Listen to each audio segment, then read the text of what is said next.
Dredging কাজে ব্যবহারের জন্য 2019 সালের 9 ডিসেম্বর 20 ফুট এবং 40 ফুট সাইজের 1900টি পাইপ আমদানি করেছিল ঢাকার একটি প্রতিষ্ঠান। একই চালানে ছিল পাইপ ফিটিংসের নানা উপকরণ সহ আরও 8 কন্টেনার পণ্য। কিন্তু নতুনের পরিবর্তে ব্যবহৃত পাইপ আমদানি করায় পাইপগুলোর ডেলিভারি আটকে দেয় চট্টগ্রাম কাস্টম হাউস। স্বাভাবিকভাবে যেভাবে আমরা ইনভেন্টরি করে নিলাম প্রক্রিয়ায় সরাসরি তুলে দিতে পারি, এই পাইপগুলোর ক্ষেত্রে আমরা এটা করতে পারতেছি না। আমরা বাণিজ্য মন্ত্রণালয়ের অনুমতি গ্রহণপূর্বক তারপর আমরা নিলামে তুলব।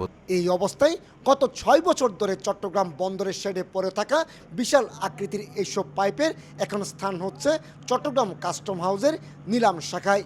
প্রতিদিনই বিশাল আকৃতির লরিতে করে বন্দরের শেড থেকে পাইপ নিয়ে আসা হচ্ছে নিলাম শেডে।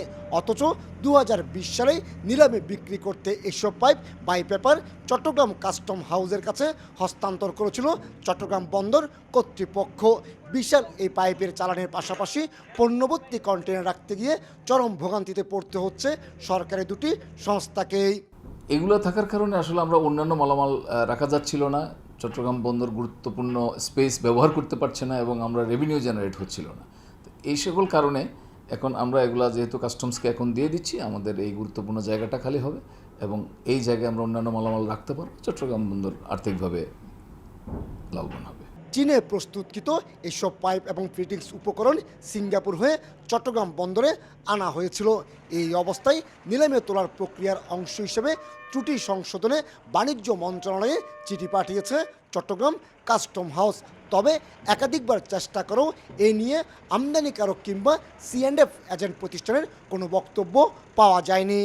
ইতিমধ্যে বন্দর আমাদেরকে আরএল পাঠিয়েছে এবং এগুলি নিলাম প্রক্রিয়ার জন্য কাস্টমস কর্তৃপক্ষের কাছে হস্তান্তর করেছে। কিন্তু যেহেতু আইপিটা একটা সার্টেন প্রতিষ্ঠানের নামে, এই জন্য আমরা বাণিজ্য মন্ত্রণালয়ের অনুমতি নিয়ে যেটা নিলামের প্রক্রিয়ায় যাব। 2700 মেট্রিক টন ওজনের পাইপের আমদানি মূল্য ছিল 80 কোটি 50 লাখ টাকা। এছাড়া 8 কন্টেনার বোঝাই 83 মেট্রিক টন ওজনের অন্যান্য পণ্যের দাম 3 কোটি 70 লাখ টাকা উল্লেখ করা হয়েছে।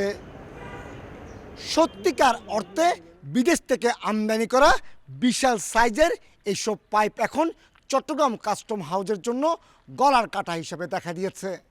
আইনি জটিলতা যেমন নিলামে তোলা যাচ্ছে না, ঠিক তেমনি স্থান সংকটের কারণে রাখা যাচ্ছে না বন্দর কিংবা কাস্টমসের নিলাম শেডে।